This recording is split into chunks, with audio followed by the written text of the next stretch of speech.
ഇത് yet another random ആയിട്ടുള്ള ഒരു ജേർണി ആയിരുന്നു ഞങ്ങളുടെ. ഒരു വളരെ അൺഎക്സ്പെക്റ്റഡ് ആയിട്ട് ഞാൻ എവിടെയോ കണ്ടു സമ്മർ സോൾസ്റ്റേസ് എന്നൊക്കെ പറഞ്ഞിട്ട്. ഞാൻ വിചാരിച്ചു ഇതെന്ത് സംഭവം, വലിയൊരു പോപ്പുലേഷൻ തന്നെ വരും എന്നൊക്കെ ന്യൂസിൽ കണ്ടു. അപ്പം എനിക്കൊരു ക്യൂരിയോസിറ്റി ആയിരുന്നു ഇതൊന്ന് എക്സ്പീരിയൻസ് ചെയ്യണമെന്ന്. അപ്പോൾ ക്രിസ്റ്റീൻ്റെ അടുത്ത് പറഞ്ഞപ്പോൾ ക്രിസ്റ്റി പറഞ്ഞു വൈ നോട്ട്, ലെറ്റ്സ് ഗോ. അങ്ങനെ ഞങ്ങൾ ഇറങ്ങി രാത്രി 12 മണിക്ക് നോട്ടിംഗംന്ന് സ്റ്റോണഞ്ചിലേക്ക്. It was a beautiful trip. Christy നല്ല ടയർഡായിരുന്നു, but then yet he promised me and he took me there. Very sweet guy. And ഞങ്ങളവിടെ എത്തിയപ്പോഴത്തേക്ക് കുറച്ച് ലേറ്റ് ആയോന്നൊരു സംശയം ഉണ്ടായിരുന്നു. Like everyone were living.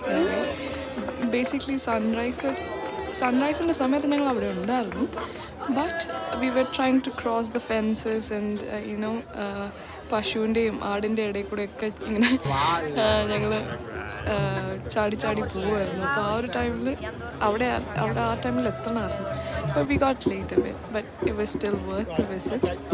നല്ല ആംബിയൻസ് ആയിരുന്നു. എല്ലാവരും ആഘോഷിച്ച് ആർമാദിച്ച് വീടൊക്കെ വലിച്ച് വേറൊരു ലെവൽ വൈബായിരുന്നു അവിടെ, like one of its kind. എന്നിട്ട് ഞങ്ങൾ അവിടെ കുറേ നേരം നിന്നു, ആൾക്കാർ എന്തൊക്കെയാണ് ചെയ്യുന്നതെന്നൊക്കെ കണ്ടു. കുറേ നടക്കാനുണ്ട്, അതായിരുന്നു ഏറ്റവും ഹാർഡസ്റ്റ് പാർട്ട്. അങ്ങനെ തിരിച്ച് നടന്നു. പിന്നെ ആ വഴി ഞങ്ങൾ കുറച്ച് റിവറും ലേക്സൊക്കെ കണ്ട് കുറച്ച് നേരം ആസ്വദിച്ചൊക്കെ നിന്നു. അങ്ങനെ പതുക്കെ ഞങ്ങൾ തിരിച്ച് വീട്ടിലെത്തി.